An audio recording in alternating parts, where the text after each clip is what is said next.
Hi guys, so OC50 made a video about a flight recorder, so I think it is time to show the one I have.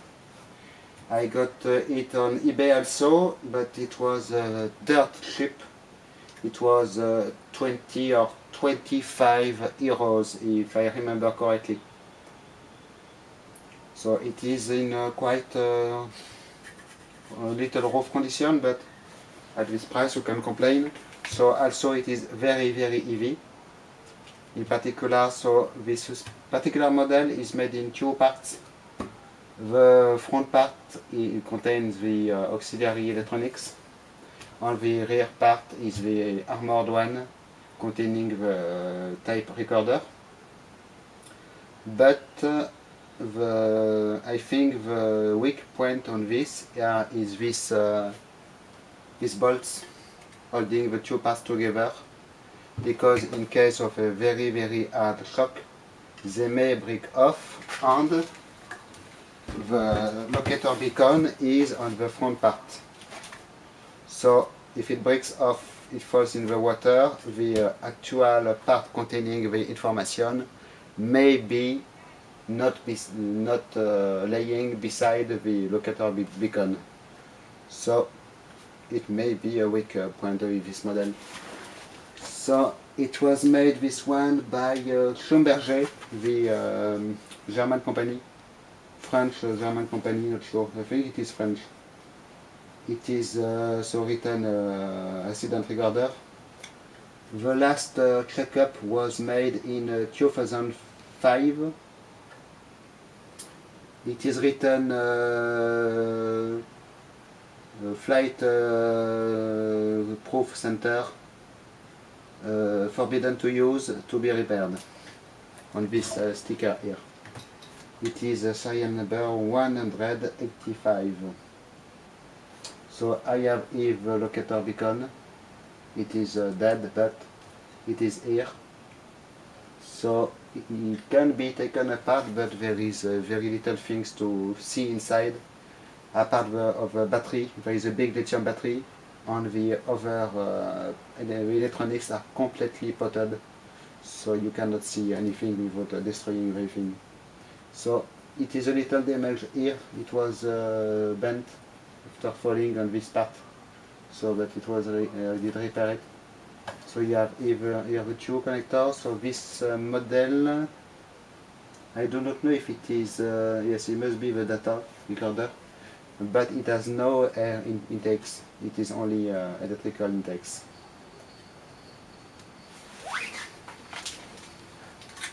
So here is the other side.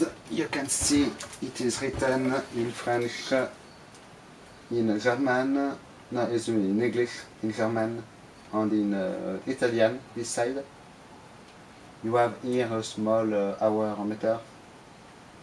This part only must be damn responsive. And the very armored part here.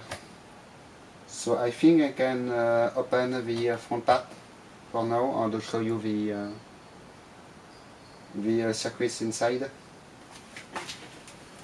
But for the rear part it will be in a later video, because it is very difficult to open. I have to remove all these bolts, I have to remove all these Allen screws, and I have another issue. There is a seal O-ring all around, and the O-ring is not easy to remove.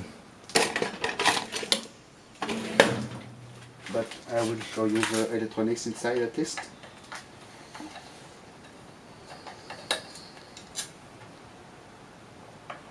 So I just remove these 4 screws. So in a second clip of the video you will have the close-up views of the circuit boards.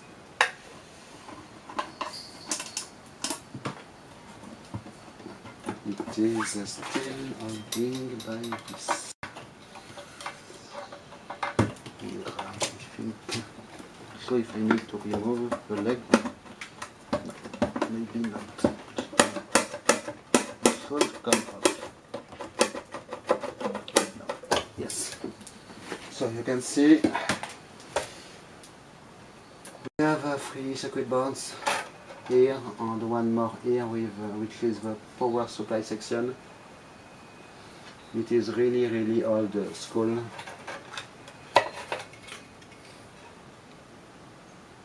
So I will do close-ups of the circuit boards, but there is no microprocessor in this. It is all analog stuff. So stay tuned for the close-up of the boards right now. So guys, you have circuit boards. First one, you can see this. Each board has its own serial number. You can see the clips, Taiwan, Texas Instruments. They are logic circuits, I think. Not sure.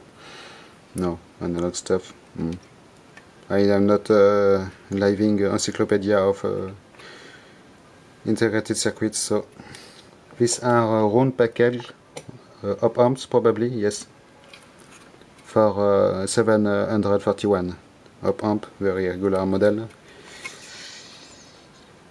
These are high quality capacitors. I think it is a tantalum silver capacitor or something like this. It is this kind of capacitor which did explode onto the power supply board in the V1 head as. The magnetic tape serial number written here, I don't know why.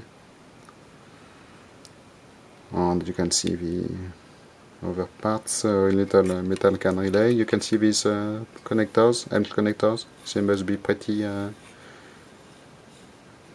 wear resistant. Here is the other side. So it was the first board. The second board, you have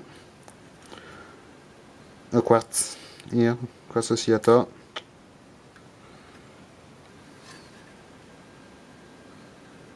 Here are the integrated circuits for you to look at. Power transistor here, some kind of edge connector. So it is for this one. The board number 3 is quite almost the same. You have more relays here. This is a read relay, I believe, in a neat orange package. One more time, you have here the tape serial number written. It is lots of Texas Instruments parts. These are military grade ICs with a ceramic package. Very good stuff. So it is fun. Here you can see that it uses small capacitors, but the footprint is for a much bigger capacitor. So maybe it is a later revision where they did manage to find same characteristics capacitor in a much smaller package. Quite well, this relays here made with by Thomson CSF. So in Paris. So do we have any date code? Yes, 78. So it is 70s vintage, guys. Yes, 79 here. So it is really an old one. And here is the power supply unit. So it is a stack of 2 boards, and you have all power diodes here, and you have all these modules here, which are potted. They must have circuit boards inside, but they are potted modules for resistance or for secret of what there is inside. Not sure. This is a very good capacitor here. Very good quality, these ones. And here you have this thing, must be not sure, This seems to be the screw side of a power diode. Yes, so it is just a cover for power diodes here. And you have a metal plate this side for shielding purpose probably. Some power transistors in here. Okay, on the inside of here you have some simple motherboard and all the wirings on the side. Here you can see the body of our meter. And it is all, you can see there is absolutely no electrical contact between this beacon and the other part. It is totally independent. And in fact on the bottom here you have a Teflon isolator with a center contact, and it is the water which will trigger the thing. If it is if moisture come in here, it will trigger, but it is completely dead. This particular one, I did try to trigger it, it did strictly nothing. Or maybe it did, but yes, it is ultrasounds. I did not hear. I have no. I think I did try with ultrasound transducer and oscilloscope to see, and it didn't give nothing. Okay, so thanks for watching. In the next video I will be opening this part here, or trying to at least, because I remember it was very difficult when I did it the first time. So it is all for this. Bye bye.